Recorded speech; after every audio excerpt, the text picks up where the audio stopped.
చైతన్యరథం ప్రేక్షకులకు స్వాగతం, నమస్కారం.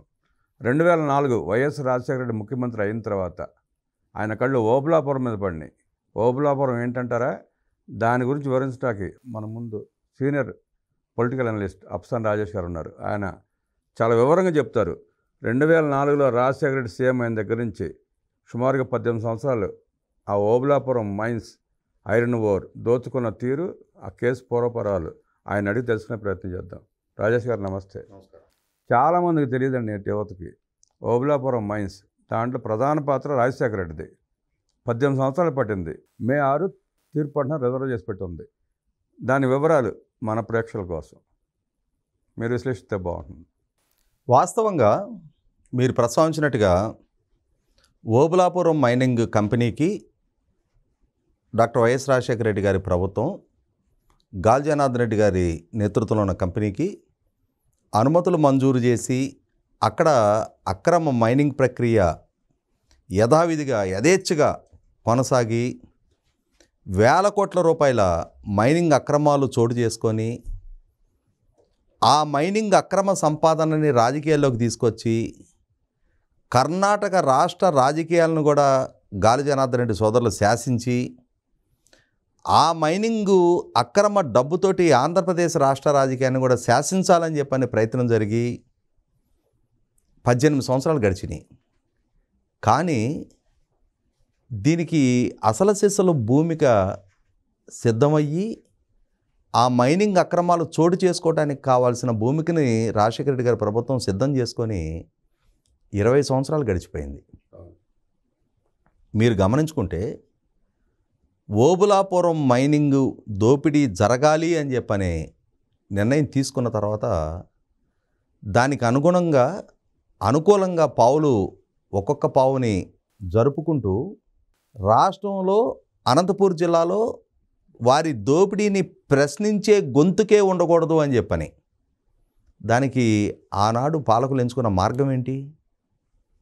రాష్ట్రాన్ని భయోత్పాతంలో ముంచెత్తాలి, మా దోపిడీని ప్రశ్నించే గొంతుకే ఉండకూడదు అని చెప్పని 2005 జనవరిలో నాటి అనంతపూర్ జిల్లాలో అత్యంత బలమైన ప్రజాదరణ కలిగిన నాయకుడైన పరిటాల రవి గారిని ఎలిమినేట్ చేయించడం ద్వారా 100% నాటి ప్రభుత్వం ద్వారా జరిగిన అది అని చెప్పని ఎంతమంది ఆ రోజు గొంతెత్తి అరిచినా నాటి పాలకులు కర్కశంగా నిర్దయగా ఆనాటి విచారణను తొక్కిపెట్టి అది ఫ్యాక్షన్ హత్యగా చిత్రీకరించారు. మీరు దాని ముందు నేపథ్యం తీసుకుంటే ఓబులాపురంలో ఆర్కేత మొదలైంది. అంటే ఆ 6-7 ఎలిమినేట్ చేస్తే ఆ ఓబులాపురం జోలి ఎవరు రారు, మన దోపిడీని యథేచ్ఛగా సాగించవచ్చనే ఉద్దేశంతో ఆర్కేత మొదలుపెట్టిన పరిటాల రవి గారితో ఆపారు. నేను చెప్తుంది అదే. పరిటాల రవి గారిని హత్య చేయడానికి కూడా నాటి ప్రభుత్వమే పోలీస్ డిపార్ట్మెంట్ ద్వారా ఉద్దేశపూర్వకంగా ఒక వ్యూహాత్మకంగా పథక రచన చేసి, లేకుంటే అసలు పరిటాల రవి గారికి పోలీస్ డిపార్ట్మెంట్కి ఉన్న వైరం ఏంటి?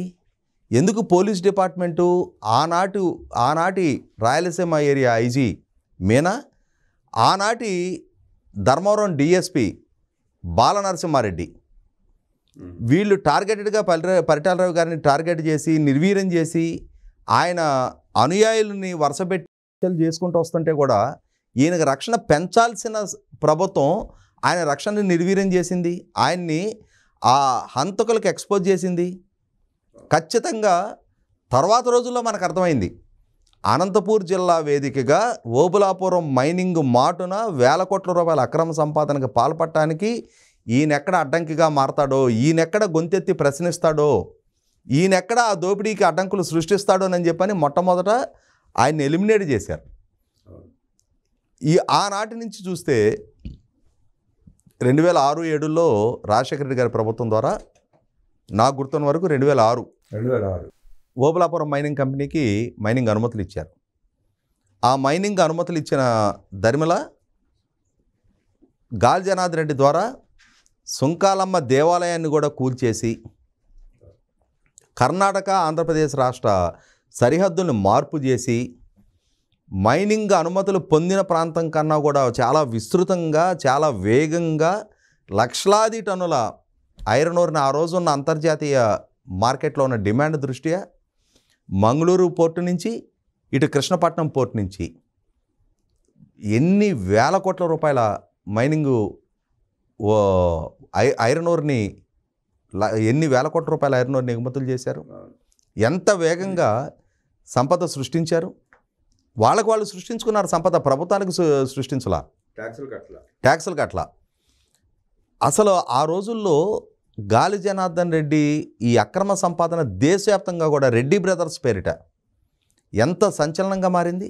వాళ్ళు భారతీయ జనతా పార్టీలో చేరి భారతీయ జనతా పార్టీలో చాలా వేగంగా పదవులు పొంది ఆనాడు ఈ అక్రమాల గురించి ప్రశ్నించిన తెలుగుదేశం నాయకత్వాన్ని ఎంత దురహంకారంతో గాలి జనార్దన్ రెడ్డి దూషించేవాడు. చంద్రబాబు నాయుడు గారిని ఉద్దేశించి ఎంత సంస్కారహీనపు విమర్శలకు పాల్పడ్డాడు.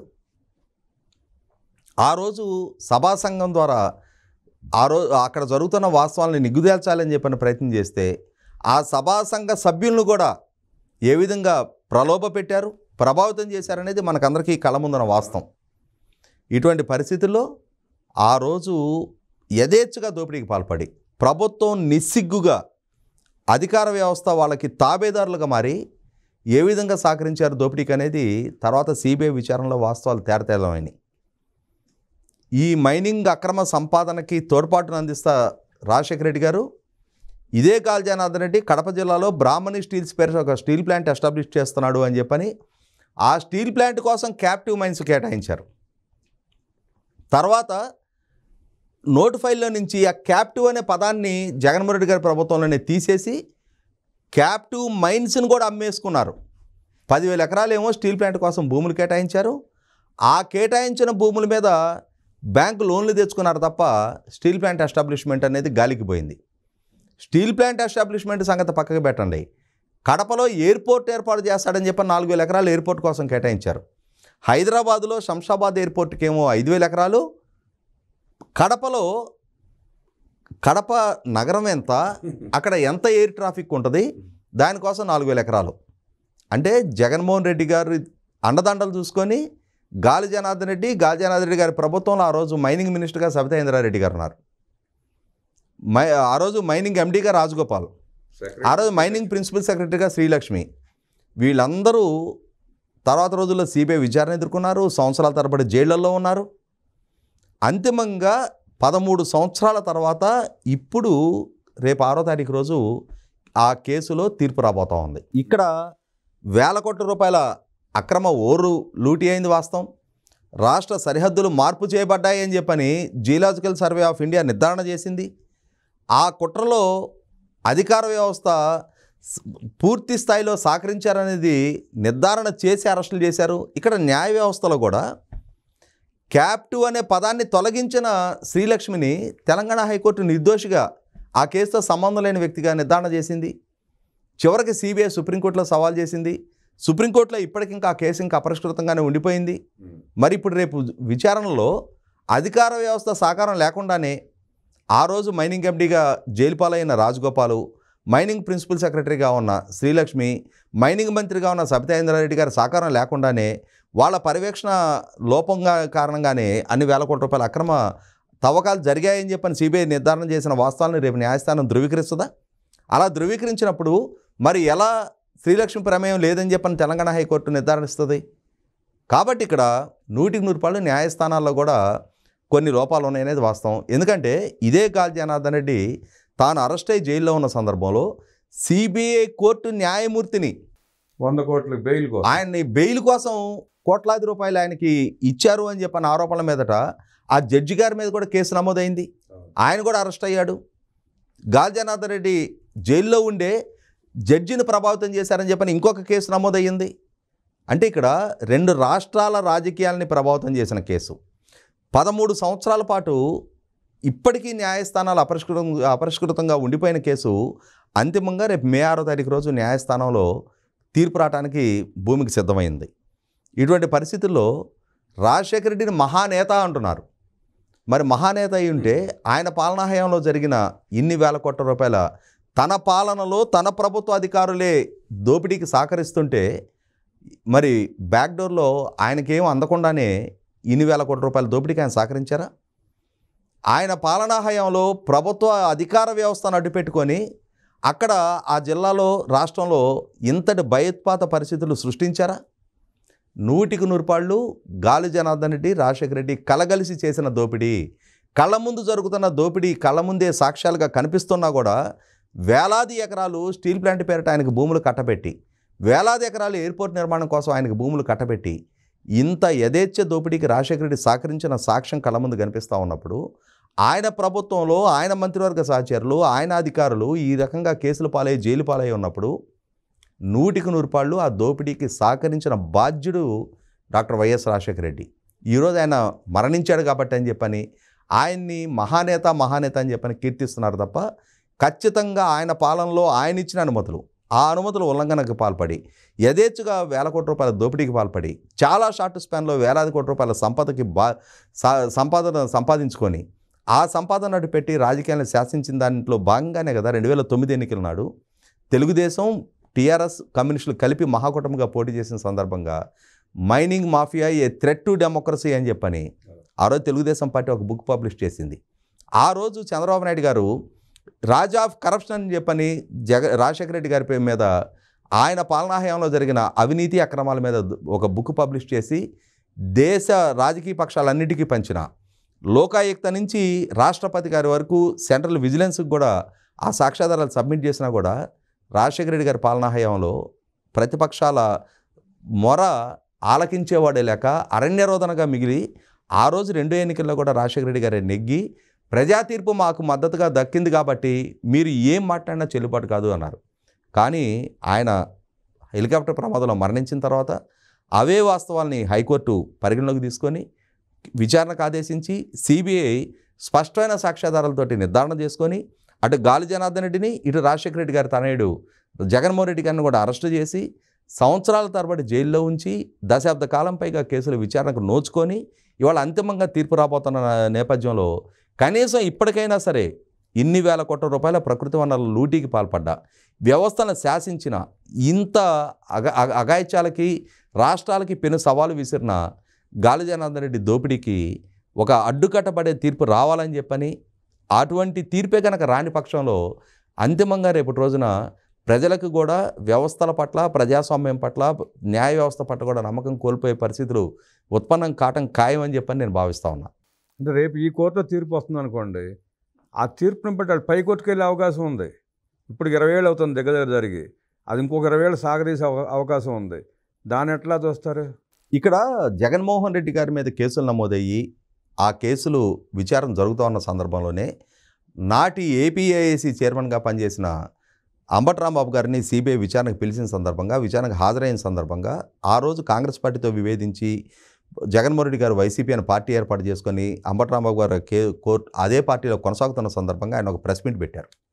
ఆయన చాలా స్పష్టంగా చెప్పారు, ఏమవుతాయి ఈ కేసులు సిబిఐ కోర్టులో రేపు ఒక దశాబ్ద కాలం తర్వాత మాకు వ్యతిరేకంగా బెయిల్ వచ్చిన, ఆ తర్వాత హైకోర్టు ఉంది, తర్వాత సుప్రీంకోర్టు ఉంది, అంతిమంగా ఈ న్యాయస్థానాలన్నింటిలో విచారణ పూర్తయిపోయి మేము దోష నిర్దోష అనేది నిర్ధారణ అయ్యేలోపు ఎవరు జీవితాలు ఎక్కడ ముగిసిపోతాయో కూడా తెలియదు, కాబట్టి ఈ కేసులను చూసి మేము పెద్దగా భయపడటం లేదని చెప్పారు. ఇవాళ అదే గత జరుగుతూ ఉంది.